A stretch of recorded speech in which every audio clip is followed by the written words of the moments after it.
Facebook and also live on Zoom. Thank you everyone for your patience as I think it gets, maybe people get sick of hearing technical difficulties, but we'll say thanks for your patience as we've gone through human difficulties, human and technical difficulties. Thanks everyone for joining us this Sunday. My name is Rania. I'm the Outreach and Programs Director for CAIR-Florida. We really missed everyone. It seems like such a long time ago that we had our Ramadan programming, but we want to continue to provide you guys with the services and the resources that the community has requested. And on that note, we have a great program that we're going to jump right into today on unemployment assistance and employment discrimination, everything that you need to know. But before I introduce our moderator, I just want to say that, we understand at CAIR-Florida that it's a pretty difficult and trying time for everyone. It's a very heavy time. And, we had staff that were participating in different protests and rallies today and over the weekend and into the week. Rep. Eskamani, her voice is gone from participating in protests. And I just want to, use it as a reminder that we are a community organization. We're here to provide the services that you all need and that you all request. And in that vein, we just want to remind everyone that let us know how we can support you, and that's what we're here for. So, today's program is really because it came out of a need that folks still need unemployment assistance. Folks are experiencing employment discrimination, but we know that there are many different needs, and we're here to really support and uplift our community however we can. And we really ask that you guys communicate with us, the things that you would like to see and how we can better support everyone out there. But with that, we hope that this program will be of benefit for everyone. And I'm going to go ahead and turn it over to our moderator for today, Mr. Ahmed Khan, who is a CAIR-Florida, Southwest Florida engagement coordinator and an attorney himself. And he's going to be moderating our panel with Representative Eskamani and our CAIR staff attorneys. And so I'll turn it over to you, Ahmed. Thank you everyone for joining again. Thank you, Rania. To everyone out there, welcome, especially welcome to Representative Eskamani, as well as Omar, Saleh, and Taj Murphy, our in-house attorneys. This, obviously, as Rania has also said, today's program is about employment, both how to apply for unemployment benefits and the problems that people are having, as well as would you be able to recognize if you've been discriminated against in the workplace? So with no further ado, I am going to introduce Representative Anna Eskamani, a member of the Florida House of Representatives. And in her district, she has gotten many thousands of emails and calls about people trying to navigate the unemployment portal. And with that introduction, please, Representative Eskamani, the floor is yours.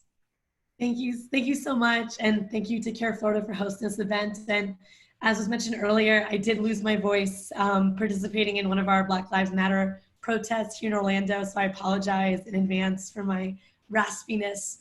But our office has been working nonstop on unemployment cases for about 10 weeks now. And we have seen every issue you can think of. I mean, some of the most common problems that folks have faced is just navigating the broken Connect website and the non-existent DEO call center. Folks call, they can't get through to someone who can help. On the Connect website, they get kicked off, they get into circles, they can't log in. We see the waves of issues that take place where folks have been pending for weeks. To people looking for the PUA portal, which is the Pandemic Unemployment Assistance Program, one of the 3 federal programs created by the CARES Act. We've seen folks be deemed ineligible where they should have been eligible. We've seen folks that became ineligible, apply for PUA, and are still pending. And then, of course, we see folks that are missing payments and folks who need to backdate their claims because they had to reapply. The start of their claim date does not reflect when they actually became unemployed. And I would say one of the other most common issues we're seeing is just concerns with some of the waivers that the governor has put into place. Every waiver the governor has done has not actually operationalized in Connect. So for example, the governor waived the waiting week. You should be paid for your waiting week. If it was after March 29th, and still so many Floridians have not been paid for the waiting week. We've seen the waiver on the certification of weeks, which now is back into place as of May 10th. But unfortunately, when it wasn't in place, we saw a lot of folks get their weeks disqualified.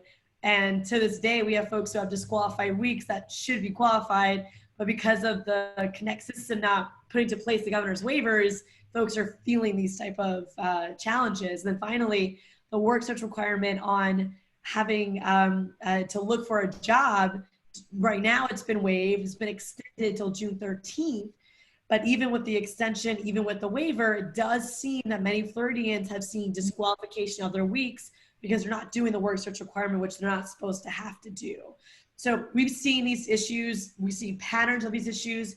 We do get some very unique cases. For example, DEO assuming that someone has been incarcerated when they've never been incarcerated. We've seen identity theft issues, and we've also seen folks with different situations where the Connect system thinks they went back to work when they never did. With all that said, you know, as a state lawmaker, we're limited in how we can help because, as everyone knows, the Department of Economic Opportunity is housed under the governor. It's the agency of the executive branch. So as a state representative, I don't have direct oversight over DEO. And my contacts to the department are their legislative staff. It's not necessarily the call center. And we learned 2 weeks ago that DEO only had 127 call centers that were actually claimant specialists. So out of the hundreds of thousands of people trying to call DEO every day, only 127 at this point were actually able to answer claim specific questions, which again is why when so many folks call, if they do get to a human, the human is not very helpful. So what we have tried to do is escalate cases to the department on behalf of constituents, which I encourage everyone to contact your state lawmaker to do that for you if you haven't done so already. And we've also tried really hard to just create certainty in the situation with so much uncertainty. So we crafted different blog posts to help address frequent FAQs. And in fact, I just posted one in the Facebook Live comment stream so folks can see it. And we just updated it May 26th. So it does unpack some of the issues that I just talked about to at least give folks more direction and certainty. You know, one of the latest programs just released is PEUC, and these are the additional 13 weeks for those who have regular unemployment compensation because their weeks are about to expire. So this should give you additional 13 weeks, or for those who've already expired their weeks, it'll let you finally get some unemployment compensation. But unfortunately, you know, even that new program led to confusion. So we're trying really hard to just make things as simple as possible. And we take a lot of pride in, you know, creating these resources, not just for our constituents, but for every Floridian. So with that, I'll toss it back to you, Ahmed, but very, you know, proud to help folks go through this process. You know, the reality is that this system has been broken for far too long. And I do intend, alongside my colleagues in the legislature, to push for reforms to make this process less bureaucratic, less exclusive, because we also know that the eligibility requirements in Florida are very narrow, and the amount of weekly benefit amount of $275 max is unacceptable. So we will be going into the 2021 session in the beginning of January for committee weeks, and then March for the actual session. And assuming that I get reelected in November, this will be one of my biggest priorities when I get back to Tallahassee. And I just wanted to jump in really quick to say how grateful we are to have you with us, Representative Anna, as one of, you know, CAIR is a nonprofit, nonpartisan nonprofit organization, but I know that you are, you know, the first Iranian lawmaker in Florida, I think the youngest as well. And so even though, you know, you may want to remind, I know that you would support the message that, you know, it's an election year. So if we see trouble in the systems that are being provided, or, you know, you're saying that you're limited in the actions that you can take. But of course, we remind everybody to register to vote, to fill out your census, and to make sure that we take advantage of this year to be active participants so that we can hopefully help you help the community change the things that aren't working. So I just wanted to pipe in there. Absolutely. Yeah, this is the time to get registered to vote. This is the time to get to know your elected officials. see what they're doing for you. You know, are they helping or not? Super, super important to get involved. And, you know, unfortunately, I have to hop off to get back to my unemployment caseload. But I do want folks to know that, you know, we can be reached by email, anna.eskamani@myfloridahouse.gov. Folks can also send me a direct message on our social media platforms. And you can follow us at On It for Florida on Twitter, Facebook, Instagram to keep in touch. And if there's anything that we can do on our side, count us in to support on unemployment issues. So thank you again so much for having me. I really appreciate it. Thank you, Representative Eskamani. And just a little bit of housekeeping on our end. We have to reiterate that we are a 501c3 or organization, so we are not allowed to take any position on candidate status. So we cannot endorse any candidate, but we can obviously take positions on positions. So just to, again, to let everyone know that as a brief disclaimer. And with that, I'm going to hand the discussion over to Attorney Omar Saleh, who is going to discuss, again, continue this discussion on unemployment benefits here in the state of Florida. And I'll turn it over to Omar. Thanks a lot. You know, after this, so I'm going to have to replay this to confirm real that we have State Representative Eskamani with us. Sorry, one second, Omar, your voice is, again, your volume has gone down. Volume's gone down. I've prepared to fix that. How is it now? Much better. Okay, I'm moving. Good. So what I was saying is that when I heard that State Rep Eskamani was going to be here, I thought I have to replay this to confirm it's even real that we had her. So it really is a tremendous honor for her to be here. She is one of the individuals who is on the ground. I've heard this constantly following up with the DEO, the Department of Economic Opportunity, fielding all these calls, and you know, it really told me that we need to be there to help. I mean, you heard her say that their staff is trying to do as much as possible, and even Florida having hired, I think, only 127 people to man these millions of unemployment claims. It's a big issue, and you know, there are several issues. CAIR-Florida, we don't normally take the position of you know, helping people in the unemployment portal is not the work that we usually do. But we help our clients throughout that process, because this is definitely a time that's extraordinary. You see that the unemployment rate a year ago was 2.8% in April, and now in April in 2020, it's shot up to 14.5%. This is obviously something unprecedented, and it's led to the issues that we're seeing.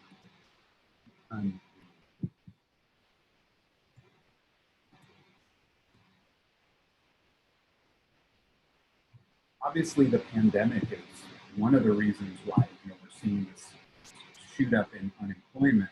But when we also look at the issues that are being experienced, it's not because of the pandemic. A lot of it's because the unemployment in the system in Florida was poorly designed in the first place. Back from the previous administration, it just was not designed for the level of claims that we have now. And in fact, even with those claims, the level being paid out is simply not enough. But the good news is there are other programs to help, and we'll discuss those later. But in the meantime, the issues have led to lawsuits in Florida. I think one recently got tossed out, and there are suits filed. Multiple complaints have been lodged. And so the state is trying to revamp the system. There's been a number of websites that can tend to get confusing, which website should you use? And we're going to have that information to you as well. Sorry, Omar, I think we're still having a little bit of a sound quality issue. Is there any way to adjust anything? It's just not that clear. Volume better now? Try saying something. Hello. Okay. it's not that clear, but I think we can make it out. So if as long as we can make you out. All right. I'll keep talking here, but the system's not excellent, much like this microphone that I have. But with the new work that's being done, it's going to get better. But also through the work that groups like Representative Eskamani is doing, like the work that CAIR-Florida is doing to escalate certain issues. But moving along with the PowerPoint, we could see that most of the people affected, besides the wage workers, are the leisure and hospitality, the gig employees, people who were on the Uber drivers, for example. We've had questions from people wondering whether or not somebody is entitled to unemployment benefits if they didn't have a wage, and the answer is yes. Unemployed independent contractors are eligible under the CARES Act. They're also eligible for what's called the Pandemic Unemployment Assistance. There's several programs. There's not just a state program, which we'll talk about that. That pays up to $275 per week, 12 weeks. That's really not enough for anybody.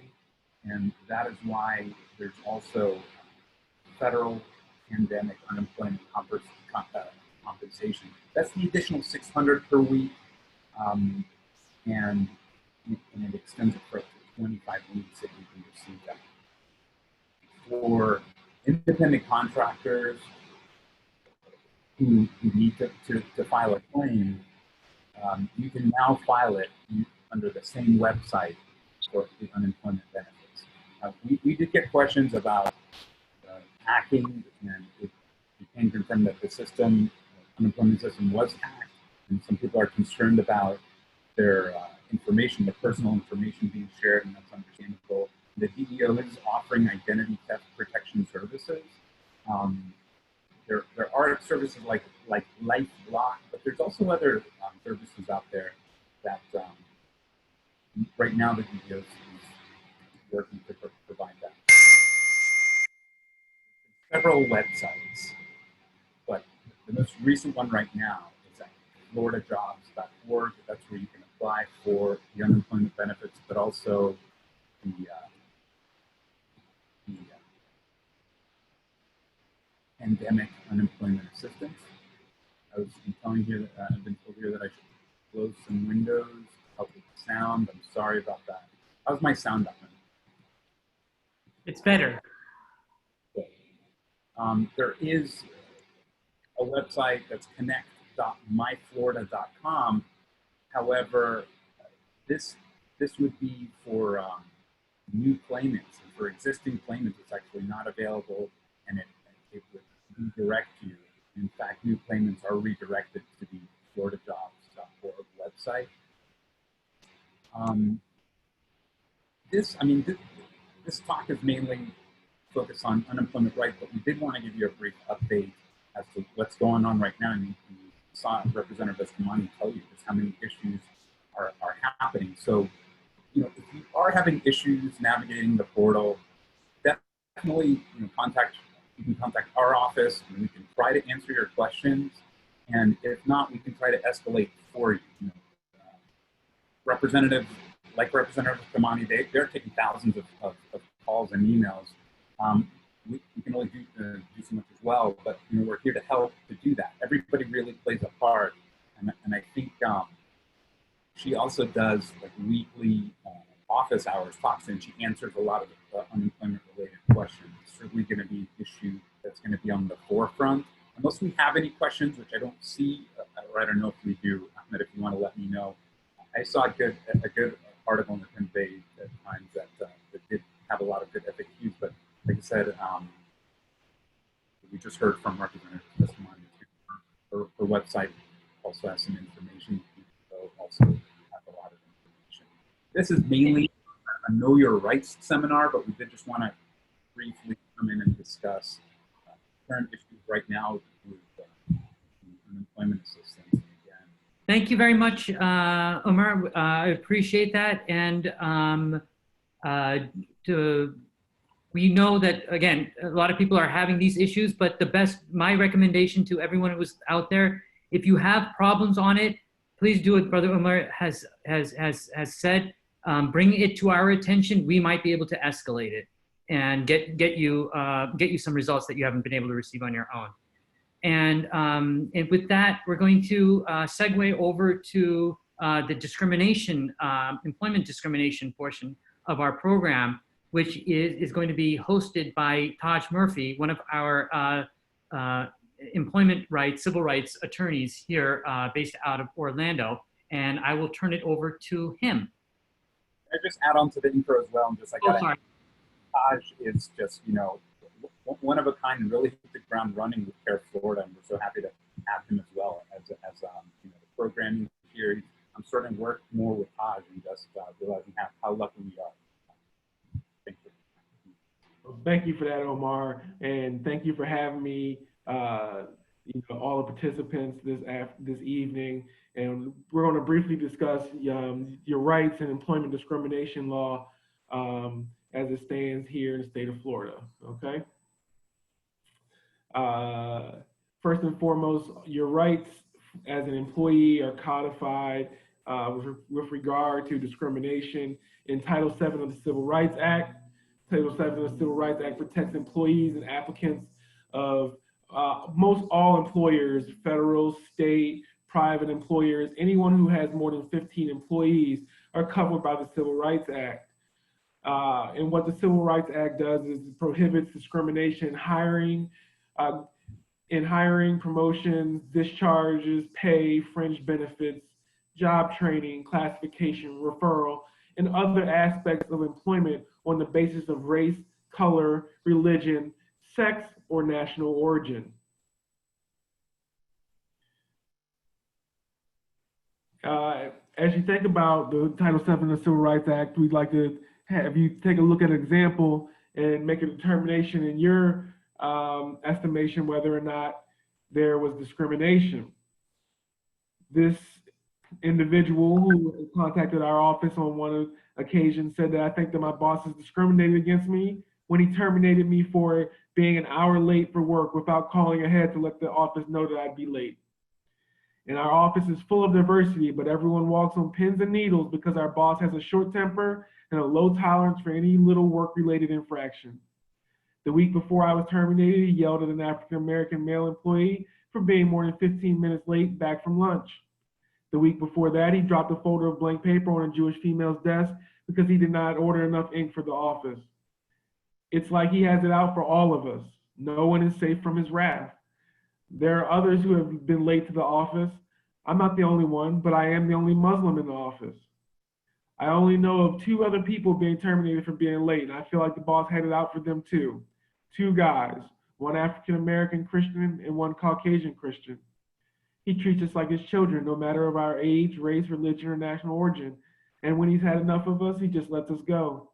He really needs a class in professionalism, anger management, and how to treat his employees fairly.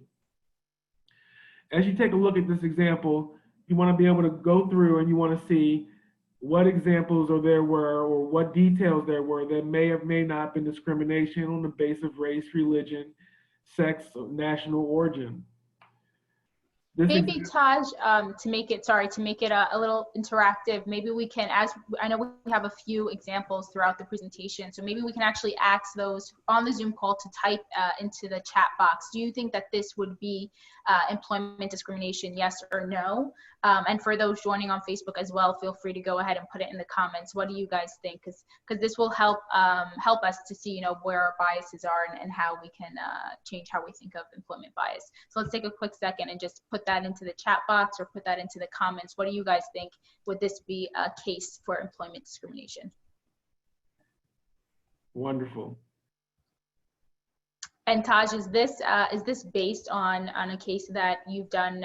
All of these examples are real life cases. I just removed the names for the sake of their privacy, but these are all real life examples where I've had to either negotiate or litigate this matter. So it seems like, sorry, I'm gonna let you get back to the presentation. It seems like folks are thinking that it does feel a little bit of discrimination because they're the only Muslim in the office. So let us know, are folks right, or might we think about it differently? Okay, and thank you for that, Rania, and thank you for everyone who had the opportunity to chime in. Well, this case was actually a case that we ended up negotiating a settlement for that was a modest settlement, so to speak, without any admission of fault. It was in the legal arena just a way for get this matter settled, but this was a case that the EEOC did not find discrimination, and where the employer did not admit to any discrimination. The analysis for this is that this boss treated everyone poorly. So just because an individual in a diverse workplace doesn't mean that just because you were terminated, it was the result of discrimination.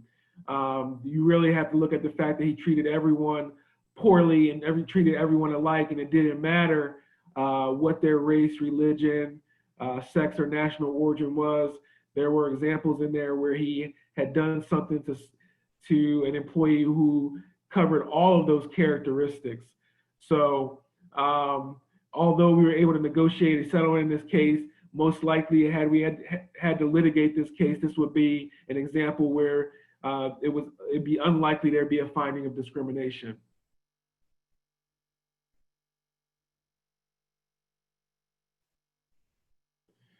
Okay, so when you're talking about racial discrimination, you're talking about it's unlawful for an employee to discriminate against an employee or applicant because of her race or color.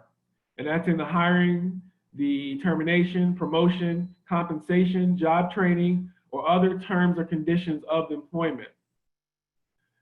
You have to think about it. This also prohibits employment decisions based on stereotypes and assumptions about the abilities and traits or performance of individuals of certain racial groups.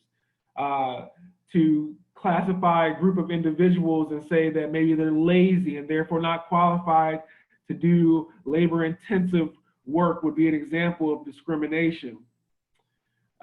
Equal employment opportunity cannot be denied because of marriage or association with an individual of a different race, membership or association with an ethnic-based organization or group, or attendance or participation in schools or places of worship generally associated with minority groups.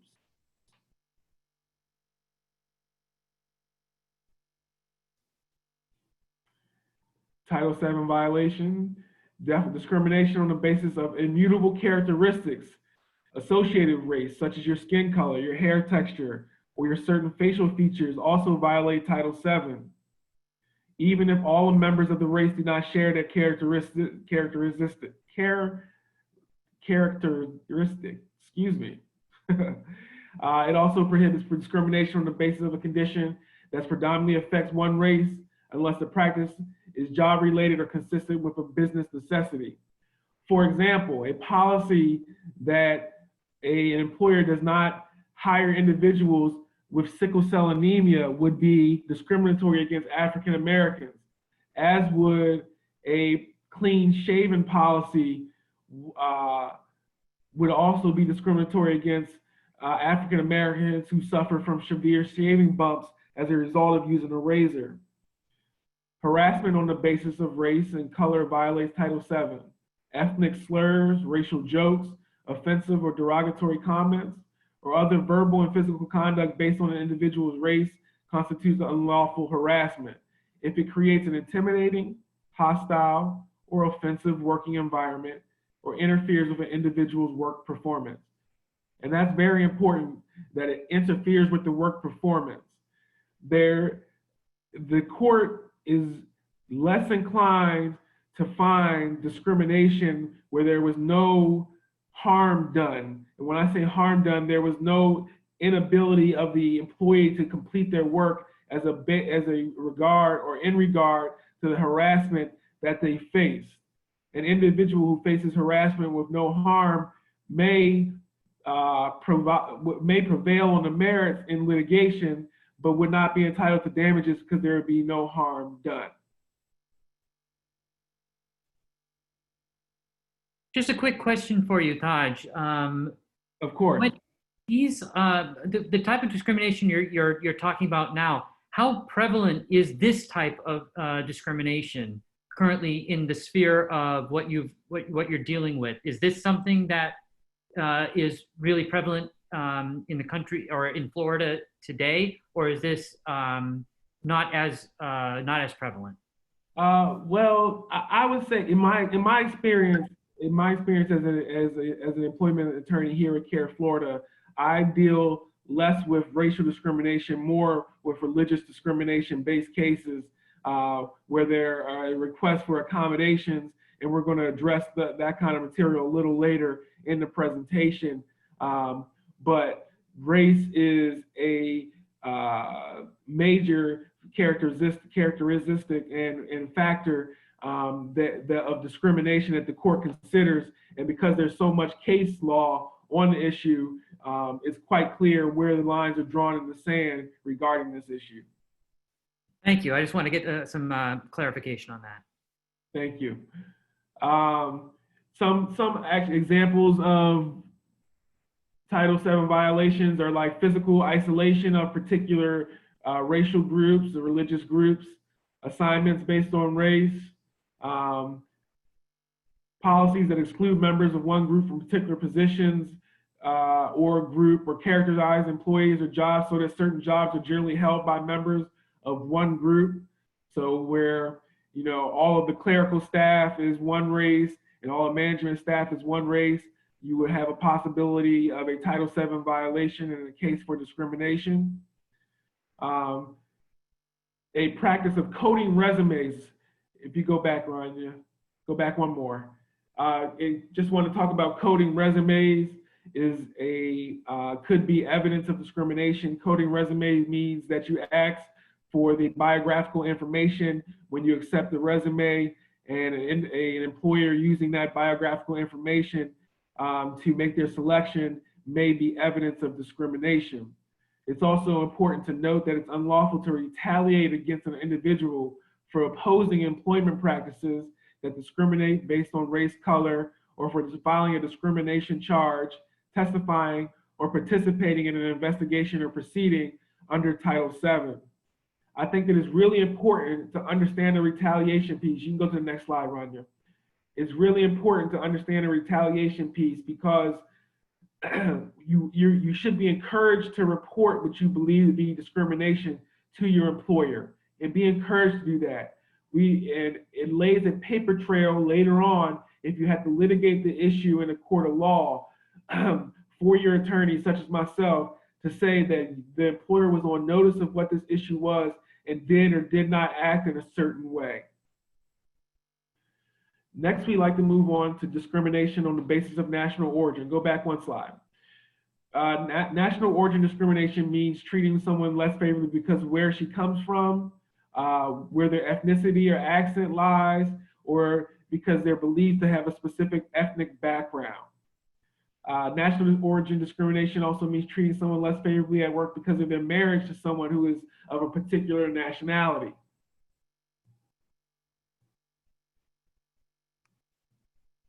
Examples of violations under Title VII that have to do with your national origin, or policies that have to do with language, accent discrimination, English fluency requirements, English only rules.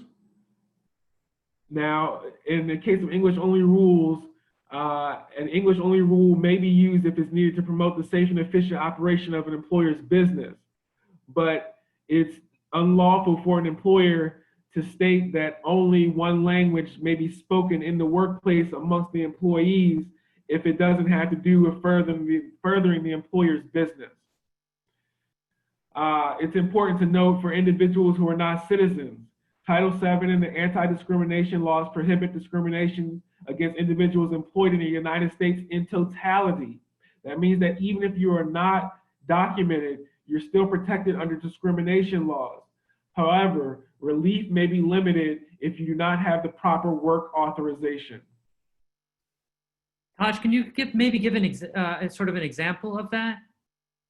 An example of an individual a foreign national who may be protected? Yes, exactly. Okay. Oh, for example, this is one that I've actually had a case with. I'm glad you bring that up, Ahmed. There were about 15, they were lawn care employees. And because they were undocumented, they were all terminated when the employer was being investigated for having unlawful employees. Now, because they were all of Hispanic origin, their argument was that they were discriminated against in their termination from employment by their employer because they were Hispanic, where unfortunately in their case, they did not have the proper work authorization, and thus they could not receive relief in the form of financial relief from the courts, even if it was discrimination on the basis of their nationality. Great, thank you, Taj.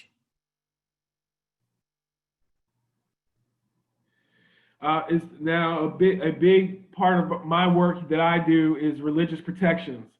Employers may not treat employees or applicants less or more favorably because of their religious beliefs or practices.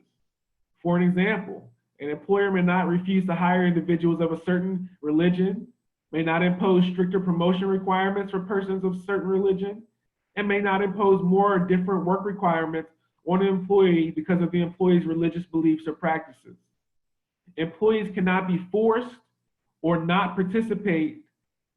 Employees cannot be forced to or not participate in a religious activity as a condition of employment. What exactly does that mean, Dodge, that last one?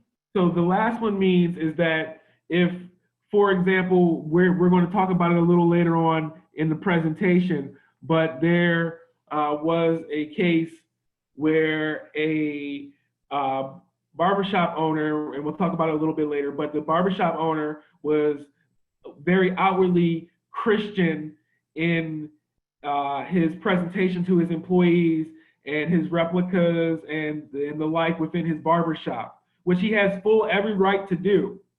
But if it was found that there was a pattern of employment termination or hiring that was consistent with only Christians, even though they were applicants of other religions, then you would have a situation where someone is either forced to participate in a Christian religion to work in this barbershop or not have a job because of their religion would be an example of forced participation or non-participation. Again, thanks. I just want to get a little bit of clarification. It's good that we have an example coming up. Okay, well, here's a great example about religious accommodations that we work on daily at our office. When I began working, I informed my supervisor that I need to go to the mosque every Friday. After a lot of back and forth between me, him, and the general manager, he informed me that the only accommodation that we'll be able to make was to offer me an empty room to pray. I told him that this is not an accommodation that I would need because I need to be physically there at the mosque. He replied by saying that there's nothing he could do. I have not been able to attend Juma for 2 weeks now. The question is, how can I get accommodations to attend Juma? And is my employer required to grant me religious accommodations? I'll put that out there to the audience for a second, and then we'll talk about it. Thank you, great. And everyone out there in Facebook, please comment in on it as well for those people on Zoom. We'd love to see you in the chat to see what your take on this question is.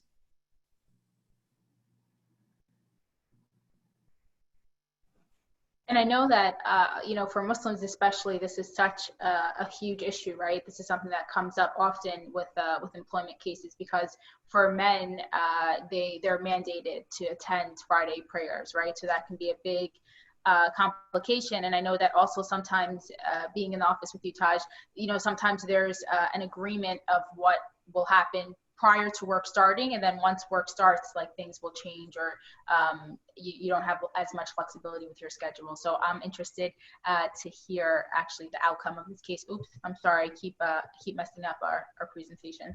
No, that's fine. You know what? And to answer this question, this example leads right into the next material. So you can go to the next slide and we'll actually talk about it. I'd just like to say, you can go to the next slide.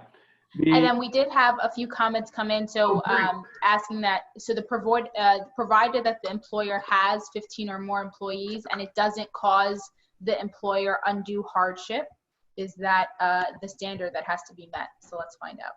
Okay, that's a great question from the audience, and the answer is, as long as it does not, the short and sweet answer is that if there's no undue burden on the employer, then the employer must provide the accommodation. And this slide addresses the issue right on. Employers must reasonably accommodate employees' sincerely held religious beliefs or practices unless it would impose an undue hardship on the employer. Now, that's a little bit of lawyer talk for you, and I think that all the individuals that are listening here today would attest to that, is that what would undue hardship be? Undue hardship would be anything, unfortunately, under the current case law, where anything that would impose a cost on the employer extrajudiciously to your normal working activity. So if the employer has to replace you for that amount of time, then they may, offering the room for prayer may be the most reasonable accommodation. If the employer has to, let's see, if the employer has to rearrange the schedule or pay overtime because they have to make the accommodation, then it's unlikely that you would get the accommodation. But here at CAIR Florida, you can contact us anytime. We advocate for your right to attend Juma. What we'll do is we'll try to work with your employer to creatively come up with a plan where there can be an accommodation for you to attend and then return to the workplace immediately after prayer. I'd just like to say a religious accommodation is any adjustment of the work environment that will allow the employee to practice his religion. This includes flexible scheduling, which is something that we advocate for. Voluntary substitution or swaps, that's usually left on the employee to work out with other employees whether they can voluntarily substitute or swap their job assignment. Job assignments and lateral transfers and modifications of the workplace practices.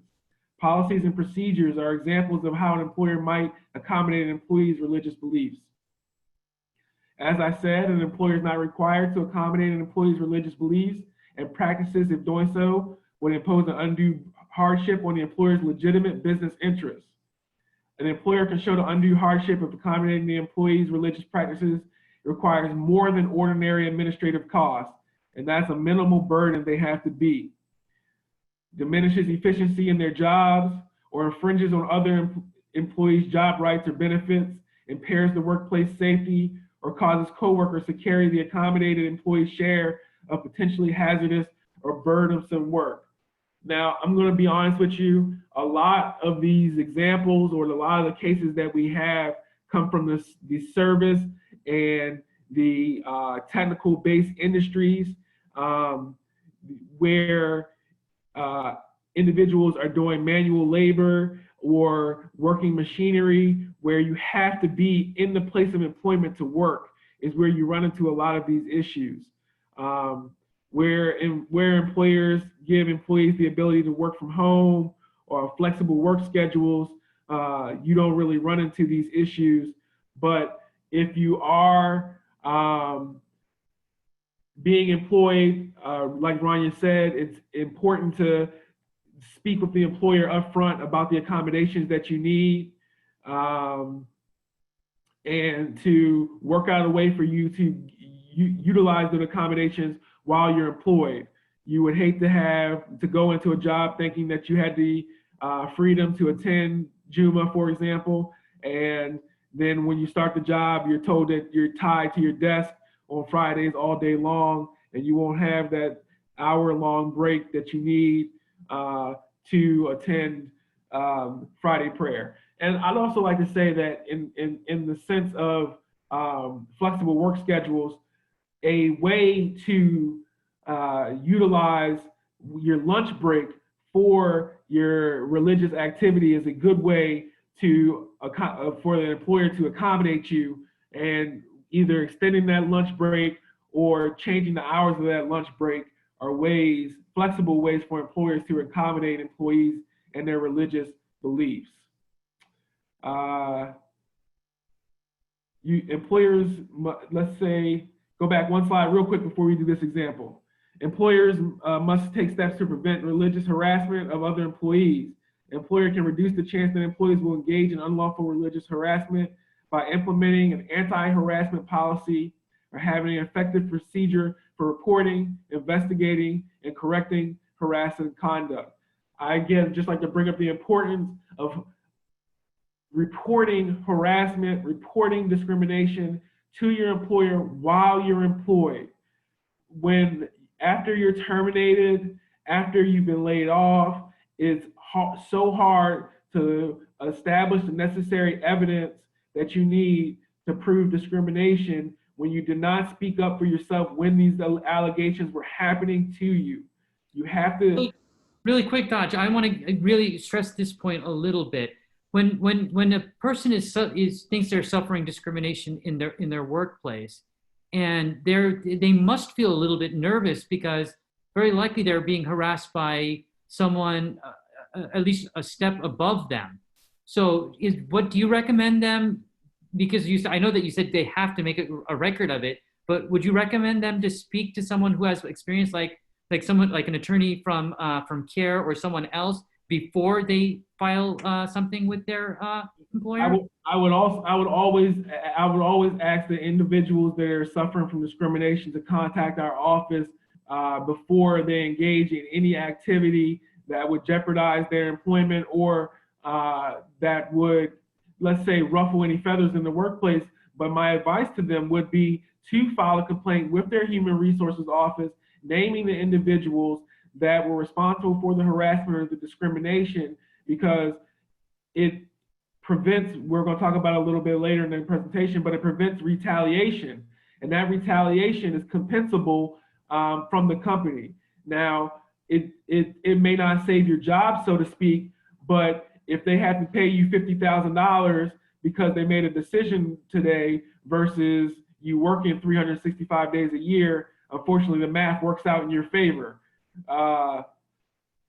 But I would always encourage employees to speak up, to contact their HR department if they're experiencing discrimination or harassment, because that paper trail is essential for the EEOC office and essential for the litigation going forward. A lot of cases we end up in the thick of litigation without the evidence that we need to prove discrimination. Individuals who are part of the environment who still work there may not want to be a part of a lawsuit against their employer where they're still working, even with a protection from retaliation, because they may be entrenched in their job. They may need their job. It may support who they are and their children. But if you advocate for yourself, if you lay that paper trail while you're still employed, you have a firm basis for discrimination if you're terminated from employment. Great, thank you. This example number 3. This is an example that is very. I'd love to see what the audience has to say about it. Let's go ahead and read it out loud. I was offered a full-time job I was offered a full-time job, but about 2 hours after I showed up, I was contacted by one of the supervisors, and I was told it was a one-day assignment and not a full-time job. I was asked to gather my things and to leave. No racist comments were made, but I feel that I was asked to leave because it was a Jewish community and I wear hijab. Can this be considered a discrimination?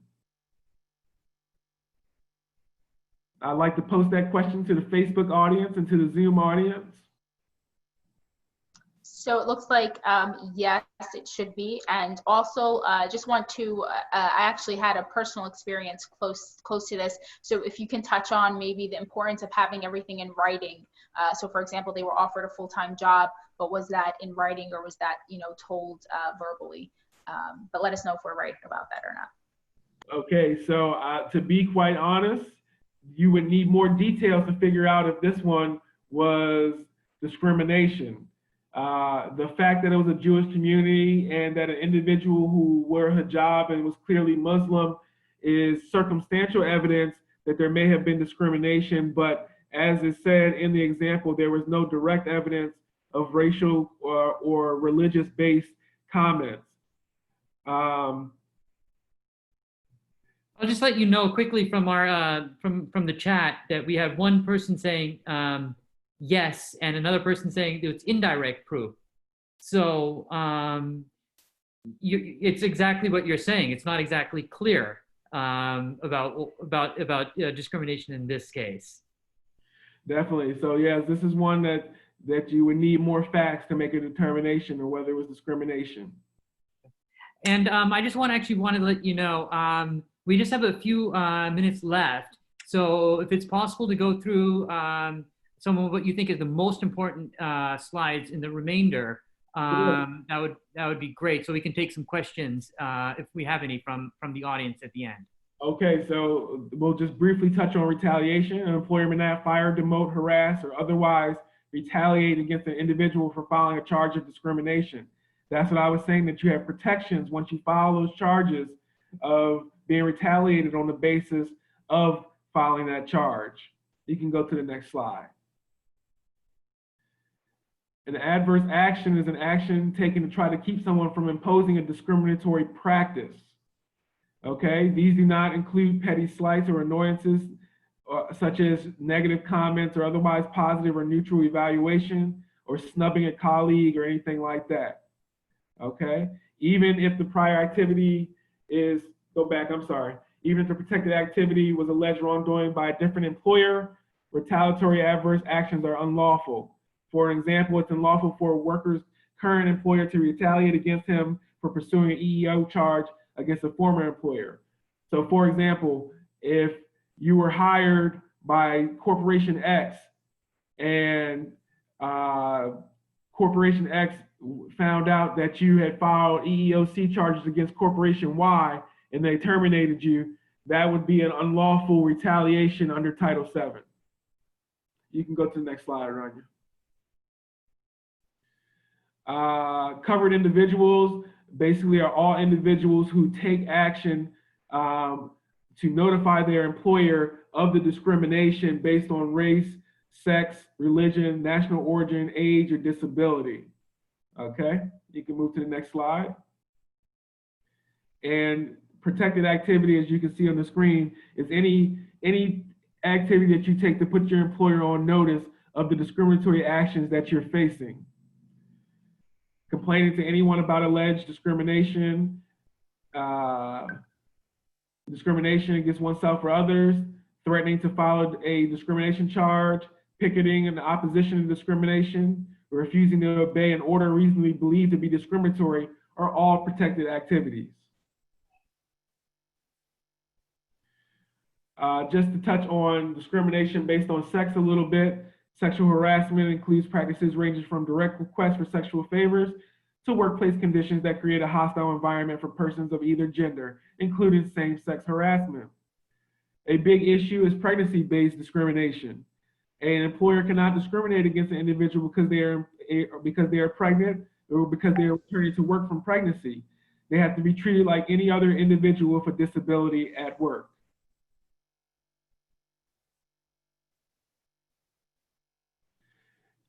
The protections for pregnant employees and potential employees are the same. You cannot refuse to hire an individual because they're pregnant, and you cannot terminate an individual because they use their maternity leave. As I said before, they have to be treated like any other employee with a temporary disability.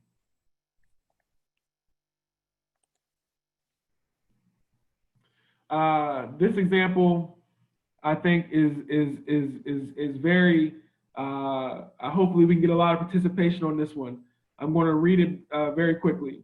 My employer discriminated against me because I am Muslim. I work as a barber and pay booth rent on a weekly basis.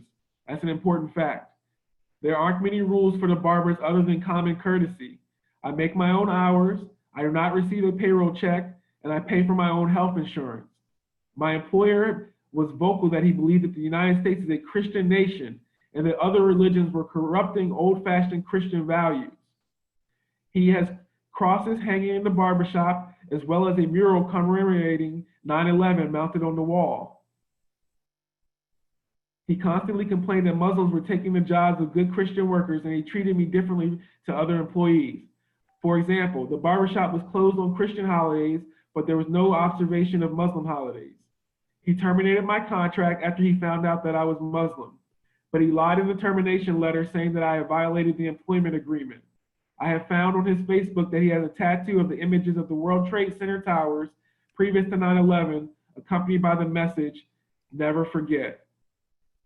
The question is, are the pictures and tattoo of the employer proof of discrimination? And how can I prove that he treated me differently? I'd like to hear from the audience on this example.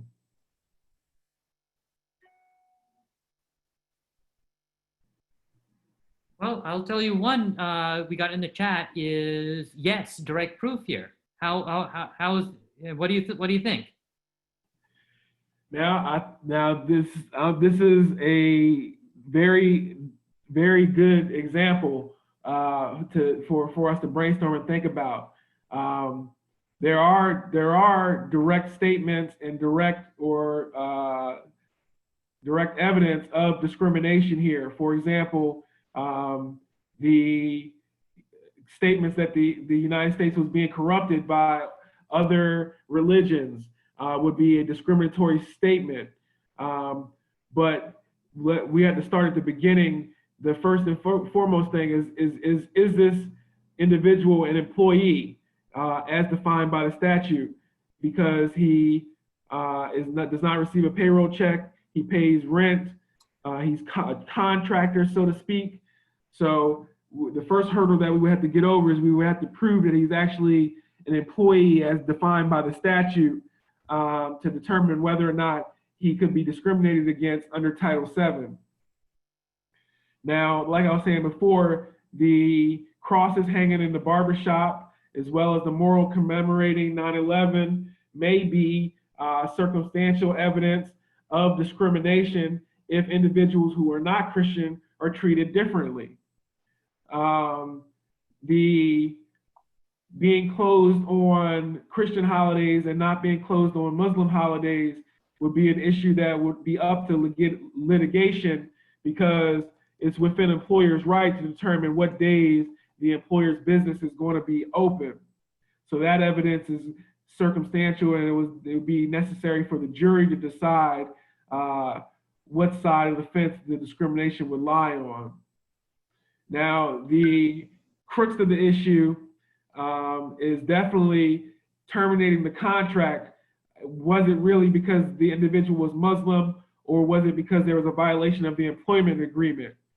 We would need more information here to make a determination whether the termination was actually on the basis of the individual being of a different religion, or if it was on the basis of an actual employment violation.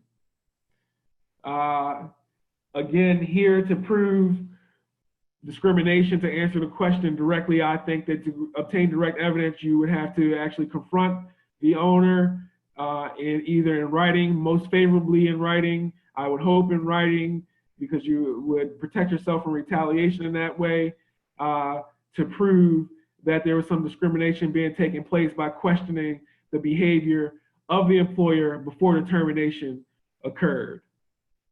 Great. Taj, I want to just, before we wrap up, I actually have a couple of questions that maybe the one I think will follow the other.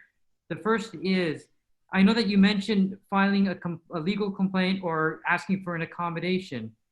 Which there was asked, which is better that gets the most benefit for the person?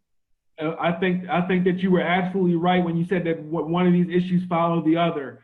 I think that it is necessary to work with your employer beforehand, before filing a complaint, unless you're being punished in some way or you're being harmed in some way by your employer due to the discriminatory policy or behavior from the employer. Otherwise, you want to approach your employer first and ask for that accommodation. And like Rania spoke about earlier, you want to get that in writing so that you can have this accommodation even if management switches. I have a lot of cases where what happens is that there was a status quo where there was a religious accommodation with one set of management, and when management switched, there was no paper trail to show that this accommodation was allowed for the employees. So I think it's necessary to lay the paper trail for your accommodation first and foremost, and then that you protect yourself if you're being harmed in any manner from the employer by filing a complaint when necessary. But I think it's very important to come to us early and to seek our counsel before you're terminated, so we have an opportunity to work with your employer to make sure you have the proper accommodations or that you're treated fairly on the basis of your race, religion, sex, or national origin. Perfect. Thank you so much, Taj, for that great information. As people can see on the screen, CAIR is an organization that provides these type of services to everybody. So if you found in this, if you learned anything from here and you think that you might have been suffered from employment discrimination, the best way of contacting us is this information right here. Call 1-833-CAIR-Florida or text 813-531-7767. We are here to help you. And with that, I would like to say thank you for everyone in the audience who has joined us, especially, and thanks to our panelists, Representative Eskamani, Taj, and Omar for giving us this good information, and to give us our, to help us sign off. I'm going to quickly turn it over to Rania, and we'll actually, well, I was going to say we have one more question, but I don't think we have time for that just yet. But I'll turn it over to Rania. Thank you, Ahmed. Thank you everyone for all of the expertise. It's it's important for the community to understand a little bit better about sometimes we get calls, and definitely I want to emphasize that if you're not sure, just reach out to CAIR. Even if it's an intake call, we'll let you know whether it's something that we can help with or whether it's something that we can't help with. All of our services obviously are free of charge, so it's not something that you have to worry about. So if there's a question that we didn't get to, definitely please reach out to us on our hotline or on our text line. But I think it's important, Taj, for your presentation as well as Omar's, because sometimes we get cases that we can't necessarily prove as discrimination, right? And community members say, why aren't you able to help? And so this presentation is really helpful to help distinguish between instances where it is very clearly discrimination. We have a case where we might not be able to help, but again, just reach out to us on the hotline or on the text. So just to reiterate very quickly, so if you what to do if you think that you're being discriminated against in your place of employment, seek help from CAIR-Florida or another attorney as soon as you feel that something is wrong. Don't wait. If you move forward on your own, make sure that you write an email to your HR department or your direct supervisor. Clearly state that you are being discriminated against because of your race, religion, or other factor, and then describe how with dates. So make sure you have the written, make sure you reach out to someone as soon as possible. Don't wait, as we heard. I just want to say thank you everyone for joining. Thanks to Ahmed for moderating. Thanks for everyone on the panel.